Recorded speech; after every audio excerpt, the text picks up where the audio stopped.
రాగి దోశలు తయారు చేయడానికి కావాల్సిన ఐటమ్స్ ఏంటో ఒకసారి చూద్దాం.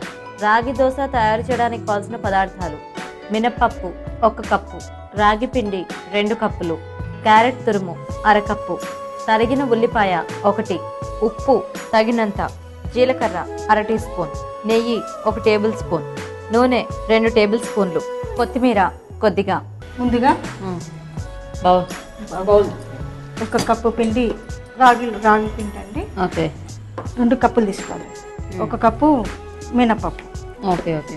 సో ఓన్లీ మినపప్పు, మినప్పిండి. కొంచెం డిఫరెంట్ దోశ ఇది, దానిలా కాకుండా ఇది డిఫరెంట్గా ఉంటుంది దోశ. ఓకే, హెల్తీగా ఉంటుంది. ఓకే, చిన్నపిల్లలకు కూడా బాగుంటుంది. ఇది పౌడర్ వాటర్లో నానబెట్టాలండి. Okay okay. ఇది అది కలిపి మిక్స్ చేసి వాటర్లో లిక్విడ్ లాగా కలపాలి.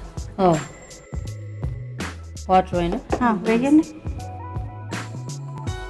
బలం కదండి, రాగులు చాలా బలం, హెల్తీ. ఐరన్ ఫుడ్ మంచిది. జనరల్గా రాగి పిండితో జావగానే అలా చేస్తే పిల్లలు అంత ఇష్టంగా తినరు. ఇది వేసేసుకోండి. అంతేనా? అంతేనండి. ఈ పిండిలో కొంచెం సాల్ట్ యాడ్ చేసుకోవాలి. ఈలోపు నేను పెనం పెడతానే. పెనం పెట్టండి. కొంచెం నెయ్యి రాసుకోవాలండి పెనం మీద.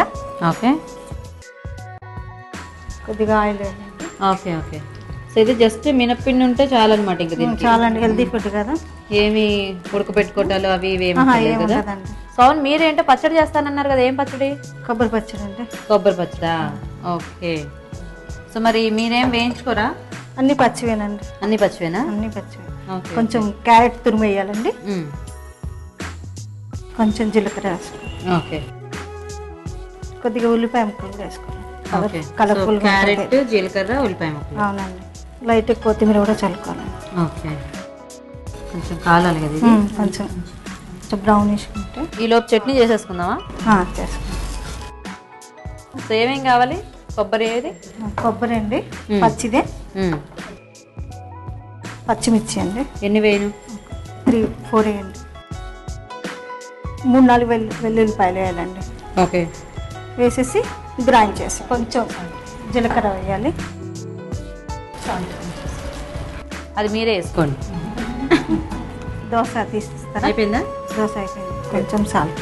దోశ అయిపోయిందండి. ఓకే, ఇంకో దోశ వేయండి. మీరు మిక్స్ చేయండి. వాటర్. ఇదండి, అయిపోయింది. దోశ అయిపోయిందండి. రాగి దోశ అయిపోయిందండి. Ragi dosa ready. Very good. Chutney చేసేసారా?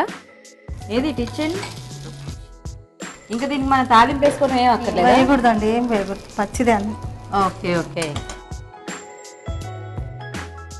Okay. So అయితే రాగి దోశలోకి మనకి కొబ్బరి చట్నీ అయితే బాగుంటుందా? బాగుంటుందండి, కాంబినేషన్ బాగుంటుంది. ఓకే, చేయండి. దీన్ని కొంచెం గార్లిష్ చేయాలండి. కొద్దిగా క్యారెట్తో. క్యారెట్, ఇది క్యాప్సికమ్ అండి. Okay, carrot flowers, capsicum leaves, పైనుంచి కొంచెం కొత్తిమీర. Ready to eat. టేస్ట్ చేసి. Very good. ఓకేనండి, మరి వేడివేడిగా రాగి దోశలు విత్ కొబ్బరి చట్నీ రెడీ.